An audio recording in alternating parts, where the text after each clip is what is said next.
Alright, you beautiful peoples of the internet, it's me Glyn and this is Cheapskate Fishing, and just thought I'd bring you a little video. Now when I took the camera out I didn't realise I had a problem with the camera. The sound just wasn't working. I have sort of sorted that out now. So what you're seeing here, I've just arrived on the beach. I've come down, I've got my my 25-pound KastKing bait spinning rod and my 25-pound Lixada reel, and on there I've got the flying condom. Now I didn't expect to catch anything, to be honest. I was just going out, just having a look. You never know, might get an odd bite, just to see the situation on the bass. I know it's still quite sort of early, mid-April. You do start to tend to get the bass coming. It all depends on how warm the weather is. Now we have had nice weather, but it's still been a bit cold. So as you can see, I'm walking out on the reed bed here. And this is 3 hours off top tide, so the tide is on its way out to sea, and it's about 3 hours, and I'm looking for a nice good clarity in the water, so that's why I'm walking along the weed bed there. And you can see there, I can start to see the bottom, and it's looking pretty clear and clean. So I'm probably going to fast forward a little bit until we get up to the video.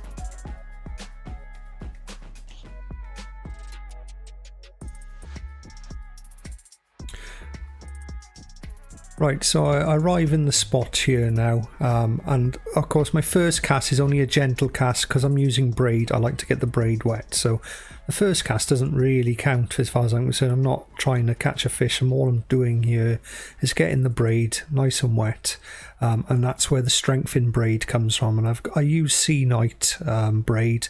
I think it's 8-core braid, and it's the braid I had on last year. I'm using the same one. I stripped off about 8 to 10 foot. It's still good. I bought it sort of later, end of season last year, so it hasn't really had that much use. So there goes my first cast. Nothing much on this one. Just bringing it in, scratching about as you do. And I've literally been down on the beach now just minutes. I did do a piece to camera, but of course, as I said earlier, the audio just didn't go ahead, didn't work as planned. So it's a beautiful. It's about midday, midday, and it was April the. Let me just check on my watch. I think it's the 19th, April the 19th. So go for my second cast here. I'm pointing something out. I can't remember what I was saying. I think I'm explaining that I'm trying to fish alongside where the river drops off about 10 or 15 foot out, and it starts to get deeper. There's a channel there, and what I'm trying to do is basically fish and bring the lure sort of diagonally across that channel and back towards me. And what I tend to believe happens here is on the outtide, the bass are waiting by this weed and by that channel, and they're there to try and working as an ambush predator, where they're looking for any small fish leaving the weed bed as the tide goes out and waiting in that gully to try and ambush them. So here we go. So this is my third cast, and I've literally been on the beach 5 minutes, and I think, here it comes. All of a sudden, I will get a mighty bite.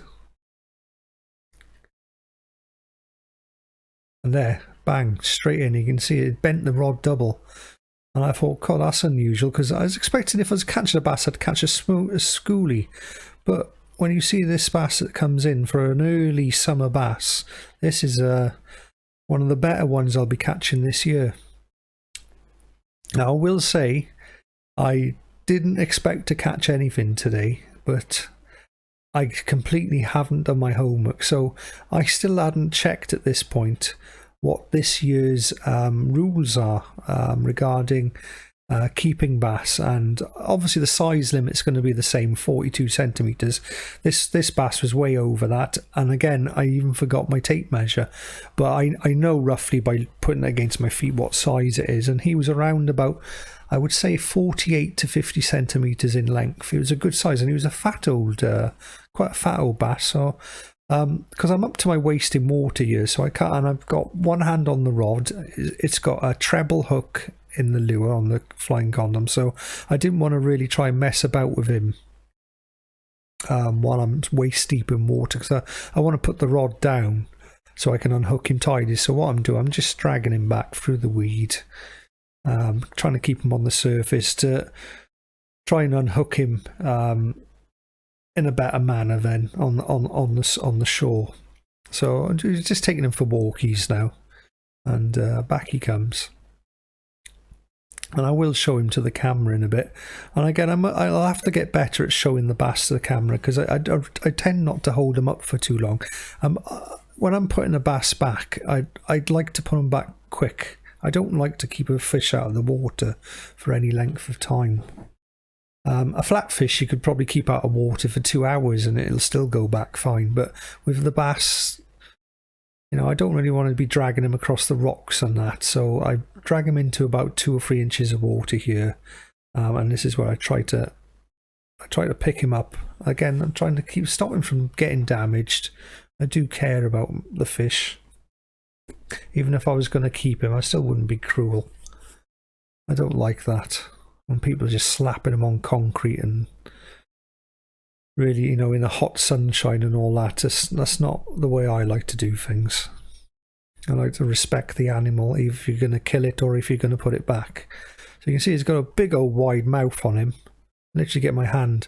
And he's got lovely bright red gills. And he's a good old size bass. So I'm just going to carry him now. It won't hurt him here. I've literally got all his weight with my fingers. And I'm just trying to find somewhere to put the rod down so I can safely now remove that lure without damaging the bass too much and without damaging myself. So here we go, we'll unhook him now. And you can see he's gone into his in his threatening pose. I've managed to unhook him, and we're going to go straight back and put him back in. Now again, I still haven't actually, what I'm going to do now, right after I've done this little piece to camera, is I need to check out the bylaws for this year for bass. So I would have kept that bass. He was, like I say, he was 48 centimeters long, at least 48, and he was around about 4.5 to 5 pound in weight. It was a good bass, and normally I would take that any day of the week, but I'm still not 100% sure if I could have kept him or not. And that's why you should really do your homework before you go down the beach fishing, because if you do catch into like something that you weren't expecting, well, and you do want to keep it, then we need to know, can you keep it without getting a very nasty fine from some bailiff? Anyway, so that was a very lucky bass. I was a very lucky me for catching a bass that quickly. I think that must be one of the fastest 5 pound basses I've ever caught. And it was a very lucky bass in that I was unsure if I could keep him or not. So he went straight back.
So one thing I do like catching, just as much as I do like catching a bass, is I like finding other people's tackle on the beach. So here you can see while I was down there today that I'd already caught the bass and I was moving spots to go and try and fish another spot.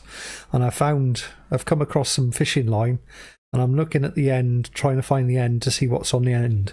And I'm kind of hoping there would have been a nice lure on there that I could have added to my tackle box, but unfortunately not. No, it was a lead weight with I think it was a 2-hook flapper on there, one up, one down. So that's always a welcome surprise, and so I'll be keeping that lead weight, and I'll also take all that, as you can see in a minute now. I grab all the line, and there's quite a bit of line, to be honest, on there. So I think there must have been about 40 yards of line. It's a 4-ounce weight. I'm guessing it's 4 ounce because it had 4 little dashes on it, and it had sort of 2 size 3 hooks. Sort of Aberdeen Angus style hooks on there. So I won't be reusing the hooks or the beads or anything like that. Well, I'll probably take the beads off and put them in a box, but